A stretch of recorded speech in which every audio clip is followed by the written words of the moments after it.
teman-teman, selamat datang di Tuko Skyworld Channel. Kali ini kita akan menjelajahi era baru konektivitas global yang dibawakan oleh Starlink. Proyek ambisius dari SpaceX, perusahaan antariksa yang didirikan oleh Elon Musk ini memiliki tujuan utama, yaitu menyediakan akses internet berkecepatan tinggi ke seluruh dunia, terutama di daerah-daerah terpencil dan kurang terlayani yang sulit dijangkau oleh infrastruktur internet konvensional. Starlink bekerja dengan menggunakan konstelasi besar satelit kecil yang mengorbit bumi di orbit rendah, sekitar 550 km di atas permukaan bumi. Satelit-satelit ini membentuk jaringan yang saling terhubung untuk mengirim sinyal internet ke stasiun bumi kecil yang disebut dengan terminal pengguna. Terminal ini kemudian dapat menghubungkan perangkat-perangkat di rumah atau bisnis ke internet. Karena satelit Starlink berada di orbit rendah, sinyal internet dapat mencapai pengguna lebih cepat dibandingkan satelit konvensional yang berada di orbit geostasioner.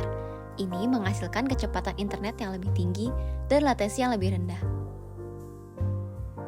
Selain itu, apa saja perbedaan Starlink dengan sumber internet yang biasa kita pakai?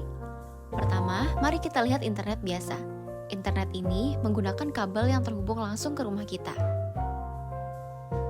Kabel koaksikal sering digunakan untuk TV kabel, bisa memberi kecepatan antara 25 hingga 200 Mbps. DSL menggunakan saluran telepon dan biasanya lebih lambat, antara 1 hingga 100 Mbps. Fiber optik adalah yang tercepat, mulai dari 100 Mbps hingga lebih dari 1 Gbps. Internet kabel dan fiber optik juga memiliki latensi atau waktu tunda, yang sangat rendah, biasanya kurang dari 10 milidetik. Ini berarti respon internet lebih cepat. Namun, mereka hanya tersedia di daerah yang sudah memiliki infrastruktur kabel. Bagaimana dengan daerah terpencil?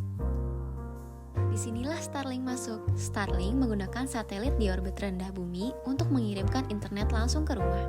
Starlink bisa memberikan kecepatan antara 50 hingga 200 Mbps dan bahkan lebih tinggi di beberapa tempat. Latensinya sekitar 20 hingga 40 milidetik, lebih tinggi dari fiber optik, tapi masih cukup baik untuk kebanyakan pengguna internet.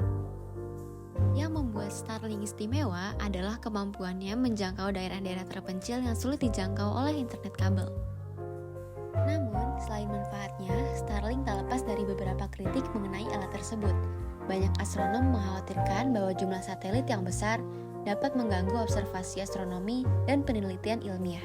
Namun, dengan kritik tersebut, Starlink tetap menjadi salah satu inovasi terdepan dalam usaha membawa internet ke seluruh penjuru dunia, menjadikan konektivitas yang lebih inklusif dan merata. Sampai situ saja pembahasan kita tentang Starlink. Semoga bermanfaat. Sampai jumpa di video selanjutnya.